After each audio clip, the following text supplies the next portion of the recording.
Doctor Shama Mohammad, अगर गलत कर रहे हैं तो कार्रवाई तो होगी ना। अगर कानून तोड़ रहे हैं तो रूल तो लॉ का ही चलेगा ना, सभी किसी धर्म विशेष का या किसी का तो नहीं चलेगा। एक मिनट, सभी को नियम पालन करना पड़ेगा।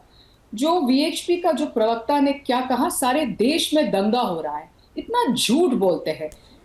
मुझे पता है आरएसएस क्या है। जब हमारा वहां त्योहार होते हैं, जैसे विशु का त्योहार में, ये आरएसएस के लोग मंदिर में बीफ फेंकते हैं, कोई और आरएसएस के लोग। नहीं, बिना डॉक्टर शमा मोहम्मद सुनिए मेरी बात, डॉक्टर शमा मोहम्मद सुनिए डॉक्टर शमा मोहम्मद सुनिए, बिना किसी सब्सटेंस के कोई ऐसा आरोप मत लगाइए। मैं पहले बोल रहा हूँ ऐसा कोई मत करिए काम जिससे किसी की धार्मिक आस्था या भावनाओं को ठेस पहुंचे। एक मिनट, राकेश त्रिपाठी जी रुकिए, बिना किसी सब्सटेंस के कोई ऐसा आरोप मत लगाइए। और आरएसएस का कोई प्रवक्ता हमारे पास है नहीं जो उसका जवाब दे।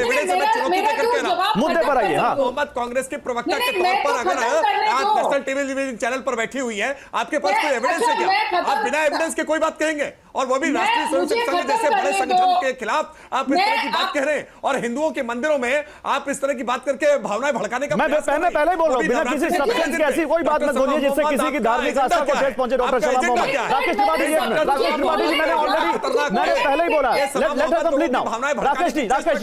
राकेश जी अब बोलने दीजिए उनको, अब बोलने दीजिए। लेकिन डॉक्टर शमा मोहम्मद ऐसा कोई बयान नहीं दीजिए जिससे किसी की धार्मिक आस्था को ठेस पहुंचे, और चाहे कोई धर्म हो। बोलने लायक बातें बोलेंगे तब तो बोलने दे। नहीं तो अब मैंने बोल दिया, आगे तो बोलने दीजिए ना उनको। बिल्कुल नहीं बोलने दीजिए। डॉक्टर शमा मोहम्मद बोलिए। आपकी अभिव्यक्ति की आजादी युक्ति युक्त गठबंधन के साथ चलेगी।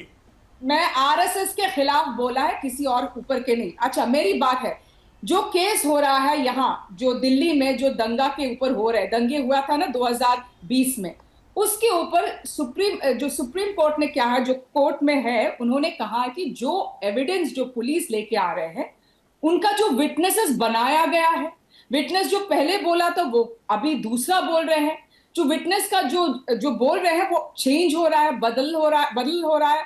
तो उसमें मैं क्या कहना चाहती हूँ, जो पुलिस ने एफआईआर डाला हुआ है और वो सच है तो उसको कार्रवाई करने दो।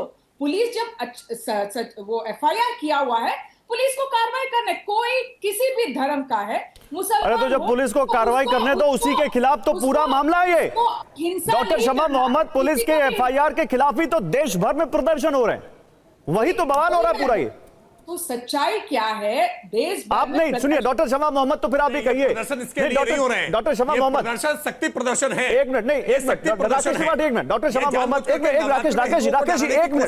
राकेश एक मिनट आ रहा हूं। शमा मोहम्मद जी, फिर आप ये कहिए कि कांग्रेस पार्टी ये कह रही है कि ये प्रदर्शन गलत है क्योंकि पुलिस कानून के मुताबिक कार्रवाई कर रही है और ये प्रदर्शन नहीं होने चाहिए। आप अगर कहिए, अगर आप ये मानती है तो। मैं क्या बोल रही हूं, आप ठीक तरह से सुनो।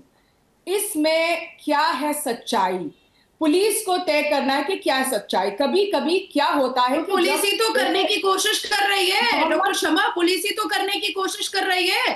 तो एफआईआर के खिलाफ ही तो प्रदर्शन हो रहा है, गालियां परोसी जा रही है, प्रॉफिट मोहम्मद के नाम के बैनर के नीचे गंदी गंदी गालियां परोसी जा रही हैं। पुलिस अपना काम करे, इन्वेस्टिगेशन करे, इंटरोगेशन करे, इतनी तो छूट इस संवैधानिक देश में पुलिस को देनी पड़ेगी। यहाँ तो हम दृश्य देख रहे हैं इसी लाइव पर कि पुलिस को वर्दी के साथ कूटा जा रहा है, पीटा जा रहा है, मारा जा रहा है, सर पे टोपी पहन करके।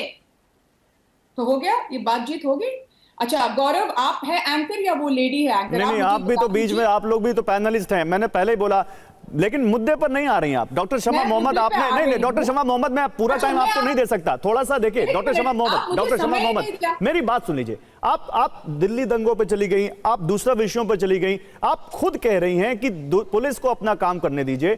तो फिर पुलिस की एफआईआर के खिलाफ हो रहा है ये प्रदर्शन सही है या गलत? बस इतना सा मैं आपसे सवाल पूछ रहा हूं, इसी का जवाब दे दीजिए। नहीं, जब इनमें जो मुसलमान जो लोग बोल रहे हैं कि इसमें जो गड़बड़ है, कुछ ना कुछ हो गया है, उनका साइड आप सुन लीजिए, दोनों पक्ष को लेके आओ और दोनों को जो बातचीत है उनको बातचीत करने दो, और दोनों को क्या बोल रहे हैं वो सुन लीजिए आप पहले। एक दूसरी पॉइंट है, जब एक जो भी हिंदुओं का भगवान है या मोहम्मद का जो नबी है, ये एक आस्था के बात है, तो इस आस्था में हम दर्द ना पहुंच जाए, वो होना चाहिए इस देश में। अभी मैं एक और उदाहरण दे दूंगी। 2006 में जो हुआ था मुंबई का ब्लास्ट, उन सब लोगों को विमुक्त किया। 2008 मालेगांव ब्लास्ट के बाद सबको विमुक्त किया। बट लेकिन जो सरकार है बीजेपी की सरकार, उन्होंने क्या किया, 2008 चुप हो जाए। 2006 में जिन लोगों को विमुक्त किया गया था सुप्रीम कोर्ट, उनके खिलाफ देवेंद्र फडणवीस ने केस फाइल किया, तो उन दोनों को केस फाइल करना था। ठीक है, ये नहीं, ठीक है, लेकिन आज ये मुद्दा नहीं है। लेकिन इसका जो लब्बो-लुआब ये है, मैं विजय शंकर तिवारी से पूछ रहा हूं। मैं विजय शंकर तिवारी जी, लब्बो-लुआब क्या है कि एक धर्मशेष के खिलाफ सरकार, बीजेपी की सरकार है, बीजेपी का प्रशासन अपने वेस्टेड इंटरेस्ट के हिसाब से काम कर रही है। देखो गौरव जी, बीजेपी का शासन ये सत्य के साथ खड़ा है। अभी शमा मोहम्मद झूठ कह रही थी ये तो सारे देश में जो हिंदू त्योहारों पर जितने हमले हुए हैं उसको भी मना कर रही हैं। पुलिस नहीं मना कर रही है, वीडियो मना नहीं कर रहा है, प्रत्यक्ष सारे फोटो और उनके एविडेंस है उसको भी मना कर रहे हैं। ये तो झूठ बोलना इन्होंने अपना अधिकार मान लिया है। किसी भी बात को स्वीकार नहीं करना, केवल इनकी शांति कहने से शांति नहीं आती है। हम प्रशासन को मानते हैं, इस कहने से शांति नहीं आती है। ये पुलिस को मानेंगे, आपको कहने से कुछ नहीं होता, वो जमीन पर दिखना चाहिए, लेकिन जमीन पर वो सब कुछ नहीं दिख रहा है। नहीं, तो पुलिस तो सत्य पर काम करेगी ना। एक बात बताइए, अभी आप तिवारी साहब एक बात बताइए, सरेआम तिवारी जी, इस देश में लोकतंत्र है ना गौरव जी, इस देश में आपके लिए भी उतना ही अधिकार है जितना किसी दूसरे मुस्लिम धर्म के अनुयायी के लिए अधिकार है। उसको दिक्कत है तो लोकतंत्र के तहत क्या वो अपना यहाँ पर विरोध नहीं जता सकता? बिल्कुल, लेकिन उसका पालन तो करेंगे। उसका क्यों नहीं कर सकता? किसने मना किया कि विरोध नहीं कर सकता है आप? लेकिन झूठ तो नहीं बोल सकते ना, मना तो नहीं कर सकते ना, नकार तो नहीं सकते ना। उन्नाव में पुलिस वाला पीटा जा रहा है, उसको ये नकार नहीं, ऐसा कुछ नहीं है। यानी देश पर दंगे होते हैं, उसको नकार रहे, ऐसा कुछ नहीं है। ओके, वारिस पठान जवाब दीजिए। उसको नकार रहे, ऐसा कुछ नहीं है। अधिकार है, लेकिन लोकतांत्रिक दायित्वों के तहत अधिकार है। बोलिए। अभी तिवारी जी ने इतने बेबुनियाद झूठे बकवास इल्ज़ाम लगाए कि जुलूस निकालते हैं, वहाँ पे चोरी होती है, धांधली होती है, वायलेंस होता है, सब। अभी ईद मिलाद का जुलूस पूरे महाराष्ट्र में नहीं, पूरे हिंदुस्तान में निकला। हमने सबने निकाला जुलूस। मुझे बताओ कौन लोग किसी मंदिर पे चढ़ के गए और वहां पे हमने हरा झंडा फैलाया? बताओ मुझे कौन सी मंदिर के बाहर जाकर यही हुआ? अरे 5 तारीख को जो 12 वफात का जुलूस निकला वारिस पठान, उसी में हुआ। इसी को लेकर तो सारा हंगामा हो रहा है। अरे सुनो, बोलने मंदिर तोड़े, बोलने दीजिए वारिस पठान को बोलने दीजिए। उन पर कब्जा किया है, बोलने दीजिए, समय कम है, बोलने दो ना। कोई झूठ अभी देखो झूठ वारिस पठान शमशान घाट नहीं छोड़े आपने, मंदिर नहीं छोड़े आपने, मंदिर तोड़े हैं, आए दिन मंदिर तोड़े हैं आपने। डीजे बजाया जाता है, तीर कमान से निशाने बना के बताया जाता है, इस तरह से तीर कमान का निशान बना के बताया जा रहा है। हमने वो भी देखा है, हमने देखा है वहाँ पे जय स्टार के नारे लगाए जाते हैं, हमने देखा हर तरह के नारेबाजी की जाती है। तो उसके बारे में कुछ नहीं बोलेंगे? हाँ, बारे मस्जिद। चलिए राकेश त्रिपाठी 10 सेकंड। ओके, समय हो गया। Rakesh Tripathi 10 second. Rakesh Tripathi final comment. जो ये कह रहे हैं लोग, इनकी शंकाओं का समाधान कैसे करेंगे? मामला बढ़ रहा है, जल्दी 10 सेकंड। फाइनल कमेंट, झूठ बोलो 10 सेकंड डायरेक्ट। कैसे आप भी तो बोल रहे थे, देर से बोलने दीजिए।